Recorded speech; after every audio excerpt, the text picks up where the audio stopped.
कुरान के लफ्ज सिर्फ पढ़े नहीं जाते, कुछ लफ्ज ऐसे होते हैं जो जिंदगी बदल देते हैं। और अगर कुरान का एक हुक्म न माना जाए तो कैसे कैसे अंजाम सामने आते हैं। आज की कहानी कुरान ए पाक के उस पैगाम पर है जो सदियों पहले नाजिल हुआ, लेकिन आज भी उतना ही जिंदा है।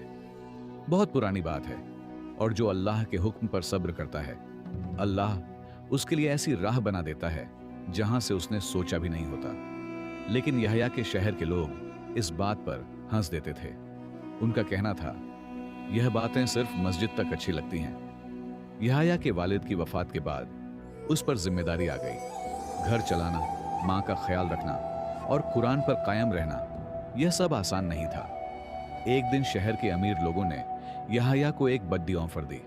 उन्होंने कहा, बस एक बार कुरान के इस हुक्म को साइड में रख दो और हम तुम्हें वह दौलत देंगे जो तुमने कभी सोची भी नहीं। यहया पूरी रात सो नहीं सका।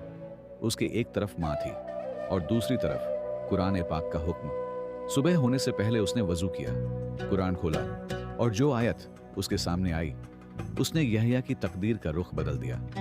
शहर को लगता था यहया ने गलती कर दी है, लेकिन हकीकत में कुरान ने उसके लिए इम्तिहान तैयार कर दिया था। और यहीं से शुरू होता है एक ऐसा सफर जहां कुरान सिर्फ पढ़ ही नहीं जाती, जिंदा होती है।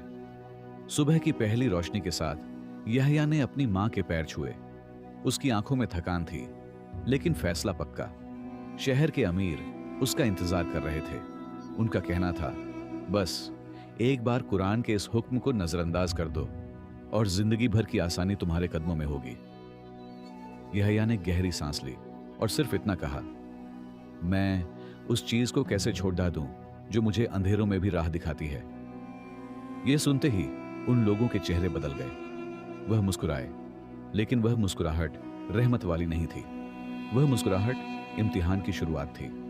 उसी दिन यहया की रोजगार का जरिया बंद कर दिया गया। जहां वह काम करता था, वहां से उसे निकाल दिया गया। शहर में यह अफवाह फैला दी गई कि यहया जिद्दी और नाफरमानी करता है। घर में फाका होने लगा। मां चुपचाप अल्लाह से दुआ करती और यहया रात को कुरान खोलकर सिर्फ एक बात दोहराता, रिस्क देने वाला सिर्फ अल्लाह है। लेकिन जब भूख हद से बढ़ने लगी तो दिल भी कांपने लगता है। शहर के लोग उसे देखकर कहते, कुरान सिर्फ मस्जिद के लिए होता है, जिंदगी के लिए नहीं। यहया चुप रहता। वह जानता था हर सच को तुरंत ताली नहीं मिलती। एक रात जब उसकी मां की तबीयत बिगड़ा गई तो यहया के पास दवा के पैसे तक नहीं थे। उसने सजदे में सर रख दिया। उस रात उसने कुरान खोला और जो पैगाम उसके दिल में उतरा वह अल्फाज नहीं थे, तसल्ली थी। अब यहया अकेला हो चुका था। दोस्त दूर हो गए, शहर बेगाना लगने लगा। लेकिन इसी अकेलेपन में उसका रब उसके और करीब आ रहा था। एक रात मस्जिद के कोने में बैठकर यहया ने यह बात समझी, कुरान सिर्फ पढ़ने वालों के लिए नहीं, कुरान सब्र करने वालों के लिए होता है। और फिर एक ऐसी घटना हुई जिसने पूरे शहर को हिलाकर रख दिया। शहर के सबसे अमीर आदमी पर अचानक एक बद्धा इल्जाम लग गया। उसका सच सिर्फ एक इंसान जानता था, यहया। अब फैसला उसके हाथ में था, सच बोलना या खामोश रहना।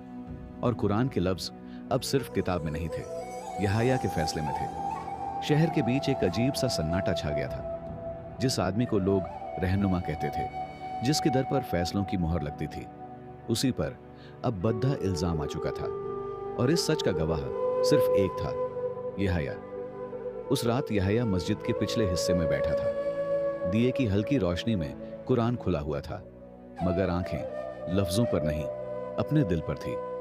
उसके जहन में दो आवाजें टकरा रही थी। एक कहती, सच बोल दिया तो तुम पूरी तरह बर्बाद हो जाओगे। दूसरी कहती, सच छुपा लिया तो अपनी रूह को कैसे बचाओगे। यहया ने कुरान के सफ़हे पलटे। उसकी नजर एक आयत पर रुक गई और जैसे पूरी दुनिया थम सी गई। और गवाही को न छुपाओ, जो उसे छुपाता है उसका दिल गुनाहगार होता है। यहया की आंखों से आंसू बह निकले। यह आयत उसके लिए सिर्फ हुक्म नहीं थी, यह जवाब थी। सुबह होते ही यहया ने शहर के बुजुर्गों को पैगाम भेजा। उसने कहा, मैं सच बोलना चाहता हूं। यह सुनकर शहर के अमीरों में हलचल मच गई। वह यहया के घर पहुंचे। दौलत, डर और धोखे सब साथ लेकर। यह लो सोने के सिक्के, यह लो हिफाजत, बस खामोश रहना। यहया ने उन सब की तरफ देखा। उसके हाथ कांप रहे थे, मगर आवाज पुरसुकून थी। जो सच कुरान ने सिखा दिया हो उसे मैं कैसे बेच दूं? जब यहया ने सबके सामने गवाही दी तो शहर का झूठा निजाम हिला। लोग हैरान थे, कुछ गुस्से में, कुछ शर्म से झुके हुए। इल्जाम सच निकला। वह अमीर आदमी गिरफ्तार हुआ, मगर सच के साथ एक और चीज भी आई, यहया का नुकसान। उसका घर छोड़ना पड़ा। लोगों ने उससे मुंह मोड़ लिया। मस्जिद के दरवाजे खुले थे, लेकिन शहर के दिल बंद हो चुके थे। यहया और उसकी मां शहर से बाहर एक छोटी सी झोंपड़ी में रहने लगे। रात को हवा ठंडी होती थी और भूख अक्सर उनका मेहमान बन जाती थी। एक रात मां ने यहया का हाथ पकड़कर पूछा, बेटा, अगर सच इतना महंगा है तो क्या हम गलत रास्ते पर आ गए? यहया ने कुरान से अपना सिर लगाया और कहा, अम्मी, सच महंगा होता है, लेकिन झूठ उससे भी ज्यादा महंगा होता है, रूह के लिए।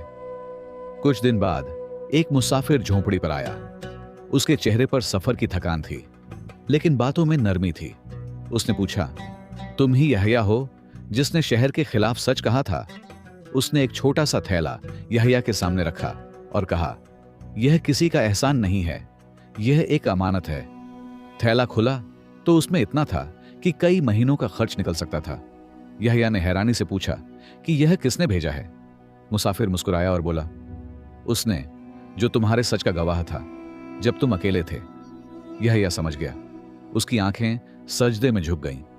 उस रात उसने कुरान खोला और कहा, या रब, अब मैं समझ गया हूं कि जब इंसान सच के लिए खड़ा होता है तो तू खुद उसके साथ खड़ा होता है। लेकिन कहानी यहीं खत्म नहीं होती। शहर के कुछ लोग जो गिरे हुए रहनुमाओं से जुड़े थे, अब बदला लेना चाहते थे। उन्होंने यहया पर झूठा इल्जाम लगाने की तैयारी शुरू कर दी। अगली सुबह शहर में अफवाह फैला दी गई कि यहया ने बैतुल माल में खयानत की है। जो लोग कल तक उसकी सच्चाई की मिसाल देते थे, आज उसी पर उंगली उठा रहे थे। यहया मस्जिद के सहन में बैठा था। उसकी मां का चेहरा पीला पड़ चुका था। लोग गुजरते हुए कुछ नजरें चुरा रहे थे और कुछ तीर सी निगाहों से देख रहे थे। मां ने धीमी आवाज में पूछा, बेटा, अगर सब लोग तुम्हारे खिलाफ हो जाएं, तो सच किस काम का रह जाता है? यहया ने कुरान अपनी छाती से लगाया और कहा, अम्मी, सच लोगों के लिए नहीं होता, सच अल्लाह के लिए होता है। उसी दिन यहया को दरबार में बुलाया गया। बिना किसी सबूत के, सिर्फ शोर और झूठ के सहारे उसे कैद कर लिया गया। कैद खाने की दीवारें ठंडी और बेरहम थीं। उसे एक अंधेरी कोठरी में डाल दिया गया। उस रात पहली बार उसे लगा कि सब्र भी थक सकता है। उसकी आंखों से आंसू बह निकले। उसने खुद से कहा, या अल्लाह, मैं टूट रहा हूं। उसी लम्हे उसे अपने वालिद की आवाज याद आई, जो बचपन में कहा करते थे कि अल्लाह किसी जान पर उसकी ताकत से ज्यादा बोझ नहीं डालता। यहया ने जमीन पर सजदा किया और कहा, या रब, अगर यह इम्तिहान है तो मुझे गिरने मत देना, और अगर यह सज्जा है तो मुझे समझने की ताकत देना। कुछ दिन बाद कैद खाने का दरवाजा खुला। एक सिपाही अंदर आया और धीमी आवाज में बोला कि यहया पर लगाया गया इल्जाम झूठा है और वह सच्चाई सही जगह तक पहुंचा देगा। यहया समझ गया कि अल्लाह की मदद शोर मचाकर नहीं आती, वह खामोशी से रास्ते बनाती है। फिर भी ताकतवर लोग चुप नहीं बैठे। उन्होंने फैसला किया कि अगर यहया छूट भी गया तो उसे शहर छोड़ना पड़ेगा। यहया के सामने दो रास्ते थे, या तो शहर छोड़ दे या फिर सच के साथ खड़ा रहकर सब कुछ दांव पर लगा दे। उस रात उसने कुरान खोला और पढ़ा कि जो अल्लाह पर भरोसा करता है, अल्लाह उसके लिए काफी हो जाता है। अगली सुबह उसे शहर के बीच लाया गया। भीड़ जमा थी। बुजुर्गों ने कहा कि अगर वह चुप रहेगा तो उसे अमन से शहर छोड़ने दिया जाएगा। यहया ने अपनी मां की ओर देखा। मां ने सिर्फ इतना कहा, बेटा, जो कुरान सिखाए वही कहना। यहया ने गहरी सांस ली और कहा, मैं शहर छोड़ सकता हूं, लेकिन सच नहीं। उसने सारे झूठ और साजिश लोगों के सामने रख दी। नतीजा यह हुआ कि उसे उसी दिन शहर से निकाल दिया गया। कई दिन गुजर गए। रास्ते लंबे थे और धूप तेज थी। एक रात वे एक पुराने कुएं के पास रुके। यहया ने कुरान खोला और फिर वही वादा पढ़ा, उसी वक्त दूर से कुछ सवार आए और बोले कि उसकी गवाही ने उनके शहर को जुल्म से बचा लिया है, वे उसे अपने साथ ले जाना चाहते हैं।